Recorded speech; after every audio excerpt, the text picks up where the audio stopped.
Welcome to today's Back to the City, and to get November off to a good start, tomorrow, Stranger Gallery are going to be playing at the Hook and Ladder, and today I'm joined by Cody to talk about the new record and about that show.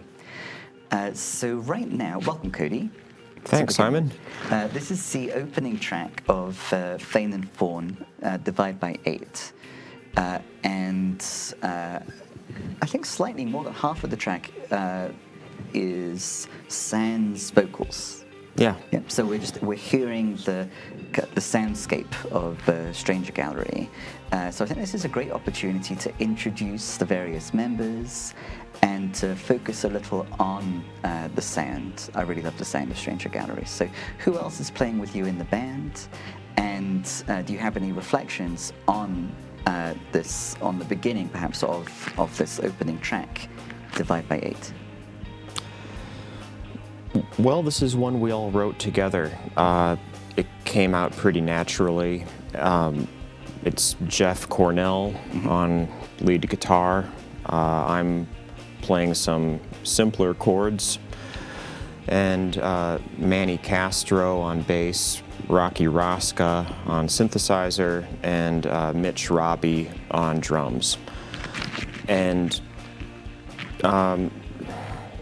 when I started listening to music as a young person, I wasn't very comfortable with words and lyrics, and I listened to a lot of instrumental music. And I think Jeff's guitar work especially has a very cool shoegaze, Disintegration era Cure sound that, and the synthesizer's lush, and I thought it was just enjoyable to listen to it and let it develop. Yeah. And we use it to start our sets a lot because it kind of just establishes a soundscape. Totally. I don't think anyone would object to it. It's good for the sound engineer to have a minute to hear things build and dial things in before vocals start jumping in there. And it also throws people off a little bit, or it goes on long enough that people, I think, start wondering what's going on. Is this going to be like an instrumental shoegaze band or something else? Yeah, I love that it just gives the band kind of a time to shine, the listener an opportunity to kind of recognize and attend to each of those different components of the band. Once the lyrics and the vocals do come in, there's such it's a really coherent set of 3 songs, this EP, I think. Oh. Themes of rest, restlessness, home, returning home. So in Divide by 8, wishing you well until we both rest is a lyric, and then the second song is called Restless, and then at the end of Restless, there's the lyrical focus on when you come home late and you're all alone, which follows through into the final track, New White Lies. There is a focus on circumnavigating, coming back home there too. So is that an intentional thing? The focus on returning home. There's a kind of full cycle feel for me with this recurring focus on return. I hadn't thought about that, about the concept of home.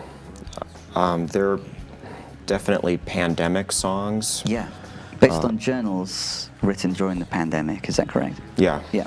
Divide by 8 is, for me, it's about processing mixed emotions when it comes time to cut ties with a person. Even when I've lost confidence in someone, or I'm upset with someone, and I need to put distance for myself. it doesn't work to just slam the door. I think it's still important to sort of release that person, to process my feelings of caring for them, acknowledge the things I like about them, as well as the reasons I need to separate. And I'll acknowledge your best and wish you well, is the lyric that jumps out to me. In that respect. So the song starts out with some pretty harsh judgments about this person, and and then it kind of peacefully waves goodbye. Mm-hmm. Even so, the harsh judgments kind of come in with the elaboration of the kind of man that this person is, who'd shoot you in the back of the front door. That's relatively harsh. But even that is preceded by thinking of you, and when I think of you, I think of all the things that turned you into a bad man. So even before that harshness comes in, there is, with that opening lyric halfway through the song, there's awareness that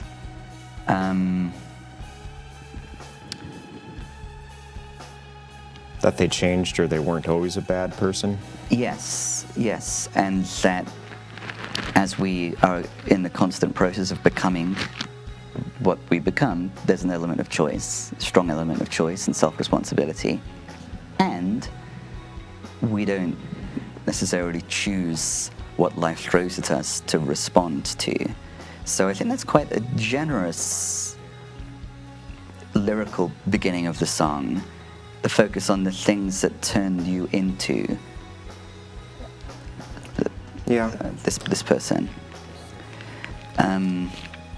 I think it's important to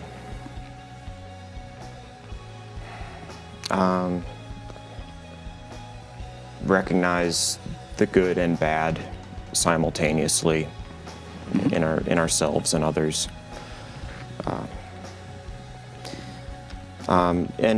It's kind of, I think during the pandemic we probably all knew some people who went down wormholes or went into dark places in the isolating times.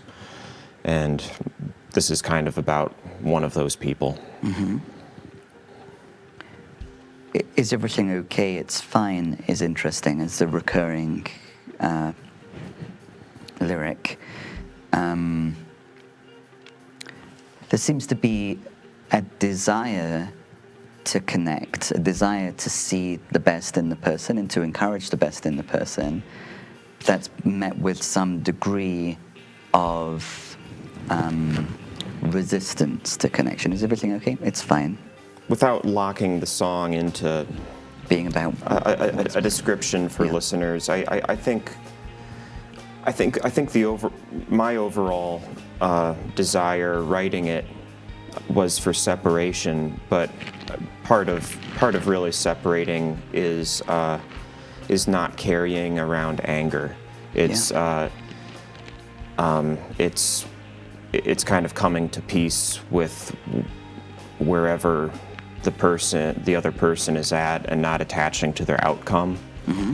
And if I were to carry anger around or hard feelings, I wouldn't really be separating or releasing. Yeah, I think what you just shared is key to establishing true independence from a difficult situation that one decides to move beyond. Independence, as opposed to the feigning and the fawning. The record is called Feign and Fawn. There's lots of different ways of thinking about the trauma responses, but for me, fight, flight, freeze, and fawn is another trauma response, I think. And to the extent that we are falling into that, or having that become the default mode of engaging, it's difficult to establish this true independence, true moving on from the person that we might be feigning and fawning in relation to? I think would you say the songs kind of document moving from one mode to discovering what the true independence from the situation that you want to be moved beyond, what that involves? Feign and Fawn, is a line from the second song, Restless. Yeah. Yep. And I spent a lot of time thinking about the interesting things, ways that isolation transformed us. Mm-hmm. And one of them is sort of, it broke down our social hierarchies and the social capital that people had sort of went away for a while because we were all living the same life for a period there during lockdown. And I think that sort of was a catalyst for a lot of the accountability we saw in music circles as people started speaking up and, you know, sharing how they had been hurt by others. It kind of gave us an opportunity to break down the pecking order and air grievances because, you know, no one had to worry about, if they were going to get a show because of what they said, or yes, so people were kind of free to speak out about things and look at our relationships critically and publicly. Mm-hmm. Mm-hmm. So the feigning and fawning that we might typically do to stay on good terms and to maintain our social standing and capital didn't really matter for a while, and it was kind of interesting to see that play out in mature and immature ways on social media. And the lyric that contains the references to feigning and fawning, those are just two of the words that are juxtaposed. Juxtaposed is another one, and it's a promise. So I think it would be interesting to zoom in on that declaration of a promise. I promise to be bold, brave, meek, and blind. I'll kneel, feign, fawn, and juxtapose to your will. And it continues. But yeah. There's a lot going on there. Feigning and fawning are a part of it. And it is an interesting juxtaposition. Like the list beginning with the promise to be bold and brave, mm-hmm. and then suddenly, once we get to blind, then it's pulling off, and I promise to be blind. That's an interesting promise. So, could you elaborate a bit more on, especially because that is the statement that leads to the EP's title. Could you elaborate a little bit more on what's going on there with this interesting promise? I was sort of speaking to the line that we walk in relationships between commitments and positive sacrifices we make for ourselves and others to get along and make things work, and ways that we also lose ourselves overcommitting and attaching to others and losing sight of ourselves. I like that it's through the medium of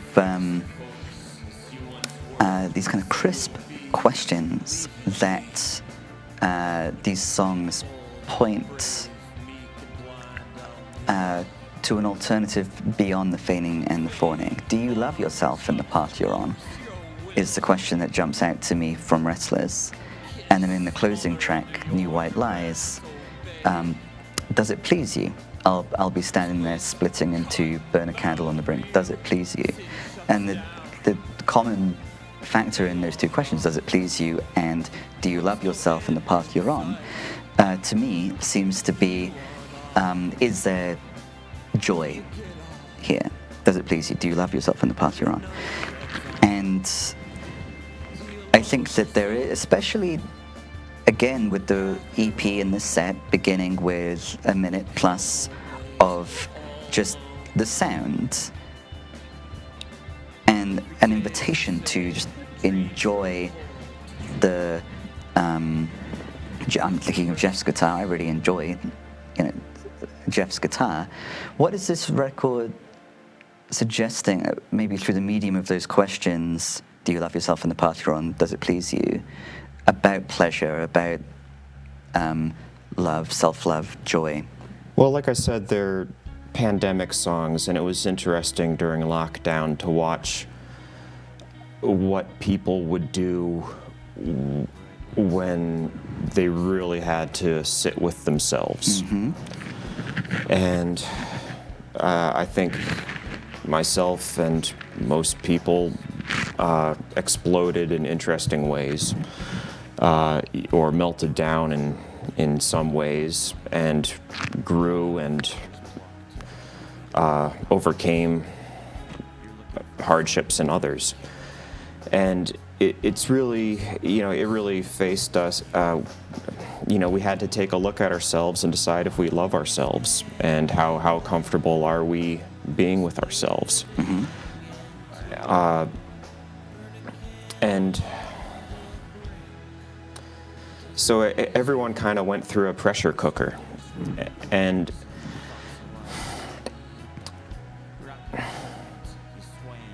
I was very concerned about health consequences with the pandemic. It seemed, the science pointed to some pretty serious long-term consequences if one were to get coronavirus before a vaccine, or if one were to get it multiple times. There were structural changes to our hearts, even in mild cases.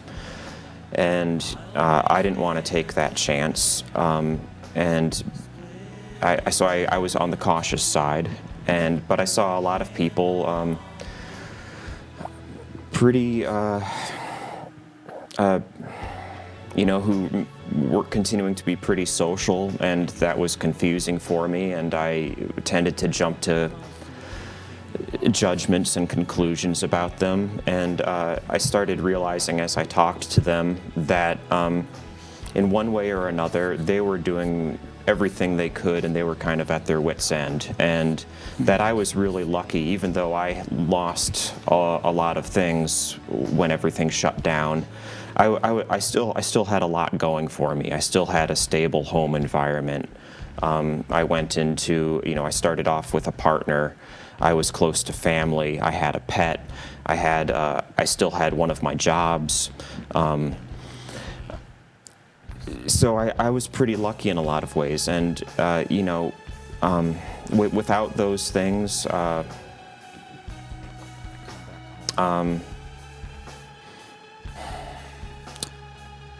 I probably would have needed to go out more and, connect with people face to face. And yeah, so Restless is kind of about how we deal with things, how everyone is happy when the sun shines and times are good, and a lot of people have a tendency to hit the panic button and want to get off the ride when times are tough. What the characters are restless for is the circus.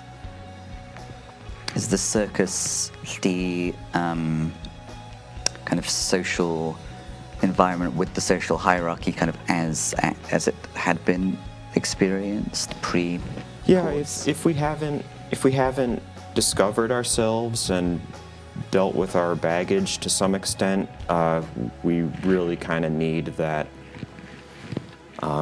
bread and circus. Is there a deeper exploration of that in the final track, New White Lies? That's the one to me that seems like it's exploring social hierarchies, cultural hedonism, or would you say that's the second song?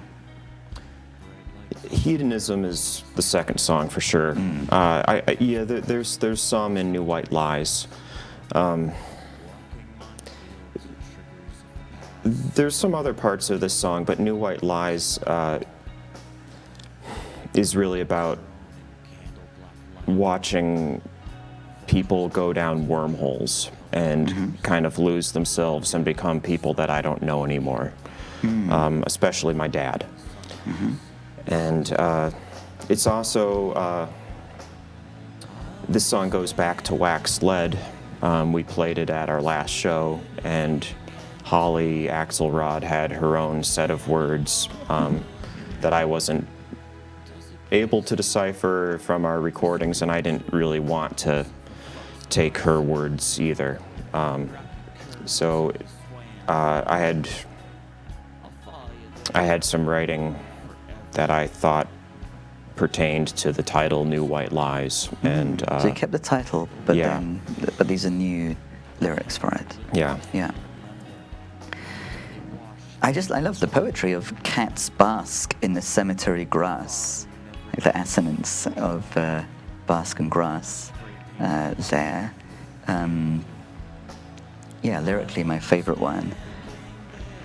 It fits with the theme of fawning and feigning again, walking minefields and shadows of the past, dance around it or say nothing at all. That's fawning and feigning very clearly. It's kind of a calling for someone to come back to themselves.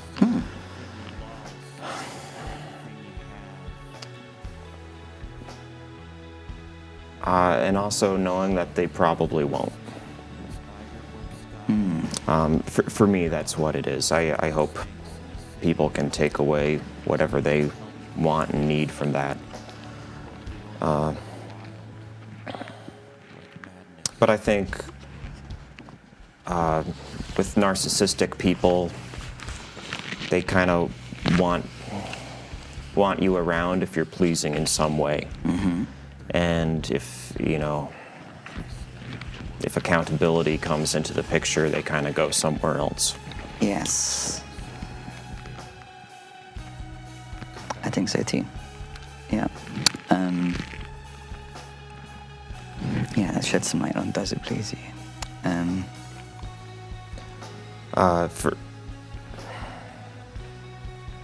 When I became a teenager, my dad kind of disengaged as a parent and became a friend because he didn't have a model for how to parent people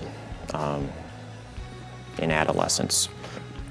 Taking a few steps back, it seems like there is this recurring focus throughout all of the songs on seeing that a person is as they are and are making the choices that they're making, and then reckoning with, well, what does this mean for me? And I think that what I really appreciate about the record is that it kind of just stays with that discomfort and in that reckoning, which is necessary, for there to be able to take the step forward with integrity and commitment to oneself. There's a universality, I think, to this. It's part of the human experience. Finding oneself in situations where we see, oh, this person is going down a hole here that maybe isn't best for them, and maybe will lead to a lack of accountability and this ripple effect, negative ripple effect on me. And how do I respond to that happening in a non-feigning, non-fawning way? I think the record invites us to just be in that discomforting moment for long enough to, put in the time in to be able to move forward in a way that we feel relatively good about. Yeah, the first and third songs are definitely goodbye songs, and how to come to terms with that. The second song is a little more critical, and I I like variety on a release, and I wanted to give people something to dance to a little bit, so it wasn't all just a bummer. Thank you. I enjoy dancing as well as reflecting. The second song, Restless, Jeff composed most of the music on that. I kind of joined him and worked out the pre-chorus together and the bridge. And I think the Rocky's synthesizer really contributed a lot. This show tomorrow is going to be a little different because Jeff has stepped away from the band. He's a very busy musician. Yes. So we'll have Joe Hastings from Wax Lead stepping in on guitar, and for the long term, we're trying out some other things. We've got electric cello in the works. So I don't think it will really be possible to replace Jeff. He's incredible, but that's fine. I think it's, when someone is irreplaceable like that, I think it's fun to explore new things and go in another direction. Yes. And Manny has shown some interest in stepping off bass to his primary instrument, violin. So that could give us more of a string thing going. Yeah, and absolutely. I haven't played with a couple of classical stringed instruments since the Blackthorns in the mid-2000s, almost 20 years. So that would be fun to do it again. Yeah. And we met last night and we're trying some new arrangements with those. With violin? Yeah, and violin and cello. Exciting. I'll probably keep playing a little bit of guitar. I like running around to a certain amount. So So the Hook and Ladder show tomorrow is with Vision Video. Yeah. Yeah, Canadian band, is that correct? Athens, Georgia. Athens, Georgia, okay. Vision Video. We played from with Athens, a Canadian Georgia. band recently, though. So. And so that's at the Hook and Ladder. It's immediately before Gothfest too, so people can have a double whammy if they particularly like dancing. Yeah. They can just stay at the Hook and Ladder all night. Could you share a bit more about the Vision Video? They're a duo. They have some notoriety from TikTok, where the singer is Goth Dad. I like their songs. The Stranger Gallery set will be pretty close to what is heard on our recordings and what people have seen at previous shows. We're not going to switch to classical strings tomorrow. Joe Hastings is a great guitar player, and it's pretty in line with the recordings. Yeah, Joe Hastings, who, from Wax Lead, also Hastings 3000. Yeah. And Sex Rays. I saw Joe. Trim Reaper. Yeah. Also many bands. Yeah. And I saw Joe playing with you in Stranger Gallery at the VFW. Yeah. And that was sounding great. So I'm looking forward to more of that. And I never thought I would like playing with someone who wears sunglasses on stage so much, but the energy is awesome.